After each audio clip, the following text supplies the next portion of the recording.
અરે ક્રિશ, આવી ગયો બેટા? બધું બરાબર પતી ગયું ને બેટા?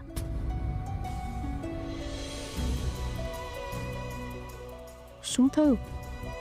તારી આંખો કેમ ભીની છે? મમ્મી મેં જ્યારે શુભમને જોયો ને તો મને ખરેખર વિશ્વાસ જ નહોતો થયો કે આ એ જ છોકરો છે જે મને ગઈકાલે મળ્યો હતો.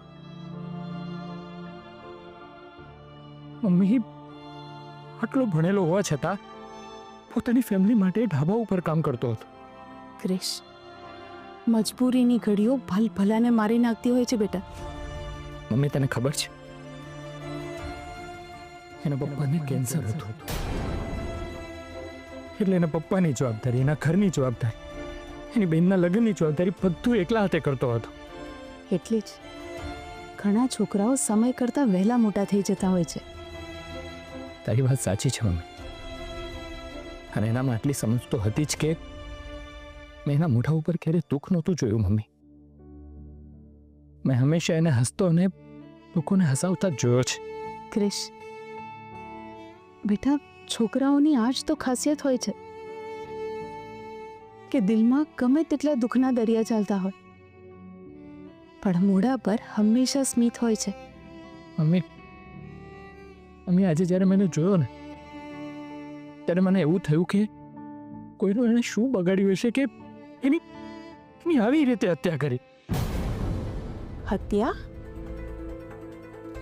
પણ ક્રિશ, પોસ્ટમોર્ટમ રિપોર્ટમાં તો આત્મહત્યા કરી હોય એવું બતાવે છે ને? કાગળ પરની હકીકતો ગમે ત્યારે બદલાઈ શકે છે મમ્મી. રિપોર્ટ્સ ખોટા હતા.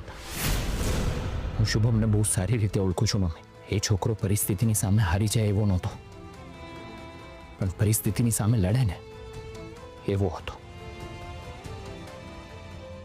ક્રિશ બેટા, થોડી વાર માટે ક્યાંક બહાર ગયો હતો અને કેવી હાલત થઈ ગઈ. તો તું વિચાર કર, એના પરિવારની શું પરિસ્થિતિ હશે? મમ્મી, હવેથી એના પરિવારની જવાબદારી મારી. મારાથી જે થઈ શકતું હશે ને એ બધું જ હું કરીશ.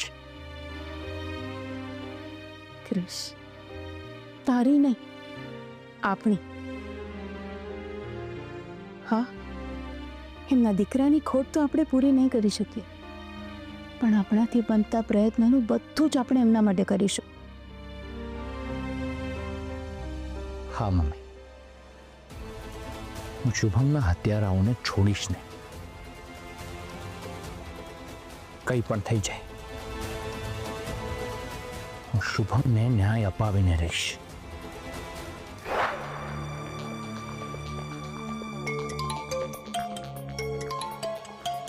વર્ષાબેનનો ફોન? હા બોલો વર્ષાબેન. શૌર્યભાઈ, તમે મને ગઈકાલે મેસેજ કર્યો હતો કે ક્રિશ ઘરે આવી ગયો છે. હા, એટલે ક્રિશભાઈ ઘરે આવી ગયા તો મને થયું કે હું તમને જાણ કરી દઉં. મને તો ક્યારે વાત કરી હતી ત્યારે ખાતરી થઈ ગઈ હતી, પણ મને થયું એકવાર તમારી સાથે વાત કરી લઉં. યાર, આને આ બધી વાતની ખબર કેવી રીતે પડી હશે? શૌર્યભાઈ, હું તમને કઈ રીતે સમજાવું? મેં બધું મારી નજરે જોયું છે. શૌર્યભાઈ, હું તમને પછી ફોન કરું છું. દાદી આવી ગયા છે. એક મિનિટ વર્ષાબેન, આપણે લોકો ક્યાંક બહાર મળી શકીએ? ના ના શૌર્યભાઈ, હું બહાર તો નહીં નીકળી શકું, પણ જ્યારે પણ મને ચાન્સ મળશે ને ત્યારે હું તમને ફોન કરી દઈશ. ઠીક છે, જે હોય મને જણાવજો. હા હા હા હા.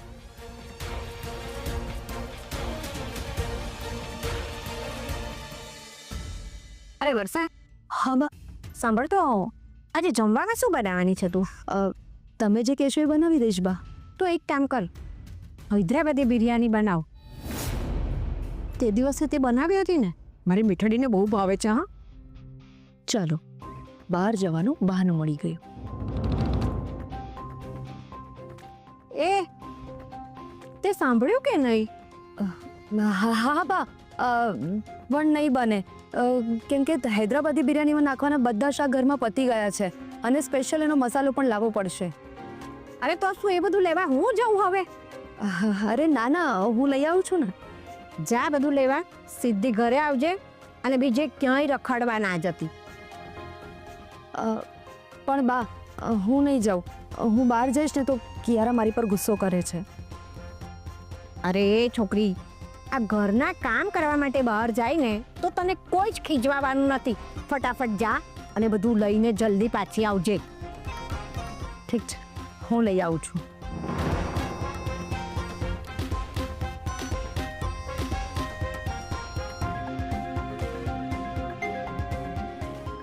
શૌર્યભાઈને મેસેજ કરી દો.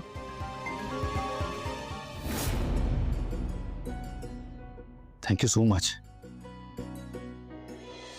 અરે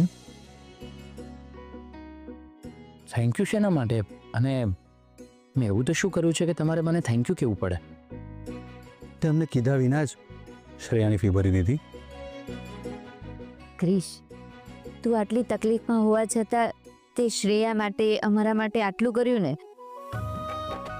એનું ઋણ અમે ક્યારેય નહીં ભૂલીએ. ભાભી, કેમ? શ્રેયા મારી ભત્રીજી નથી? અને કાકા તરીકે મારી પણ તો ફરજ બને ને. ક્રિશ, તું હંમેશા મારી સાથે ઊભો રહ્યો છે. Thank you. ભાઈ ભાઈમાં થેન્ક યુ ના હોય મોટા ભાઈ. ક્રિશ, જે અમારે તારા માટે કરવું જોઈએ ને, એ બધું આજ સુધી તું અમારા માટે કરતો આવ્યો છે. કેમ ભાભી? તમે પણ રાધા માટે કેટલું બધું કર્યું છે. અને જો રાધા અત્યારે હોત તો એણે પણ આ જ કર્યું હોત ને. ક્રિશ, હું તારાથી ઉંમરમાં મોટો છું, પણ મોટા ભાઈ તરીકે એની બધી ફરજો તું નિભાવે છે. ભાઈ પ્લીઝ આવું બધું ના વિચારશો. આપણે હંમેશા એક સાથે રહીને બધું જ કર્યું છે. અને તમે મને થેન્ક યુ ના કહેશો.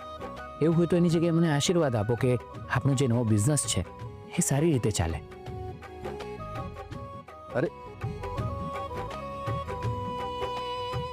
તારું બિઝનેસ બહુ જલ્દી સક્સેસ થઈ જાય એવી ભગવાનને પ્રાર્થના અને આશીર્વાદ.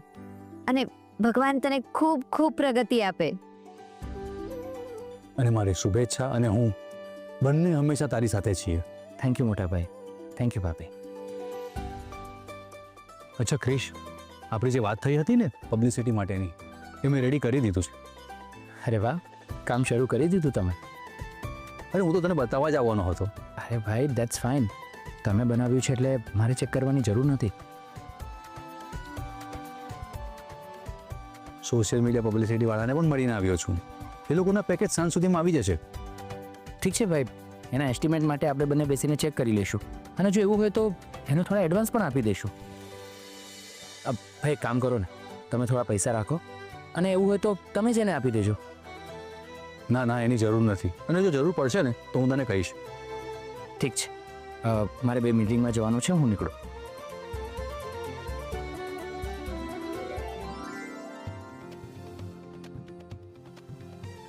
ક્રિશ અને રાધા બંને નામ અલગ છે, પણ છે તો બંને એક જ. બીજાનું પહેલા વિચારે અને પોતાનું પછી. આટલો પરોપકાર તો ભગવાનના આશીર્વાદથી જ મળી શકે છે. સાચું કહું ને નીલા, તો પહેલા મને રાધા જરા પણ નહોતી ગમતી, પણ જ્યારથી એના વિશે જાણ્યું, એને ઓળખી, મારા મનમાં એના માટે રિસ્પેક્ટ સૌથી વધારે વધી ગઈ છે. એકવાર રાધા જલ્દી ઘરે પાછી આવી જાય ને એટલે શાંતિથી બેસીને વાતો કરવી છે. નીલા, જેટલી રાહ તું રાધાની જોઈ રહી છે ને એના કરતાં વધારે તો આખું ઘર એની રાહ જોઈ રહ્યું છે. આ કિયારા હજી સુધી ના આવી. કોઈ દિવસ સમયસર નથી આવતી. નેવિલ,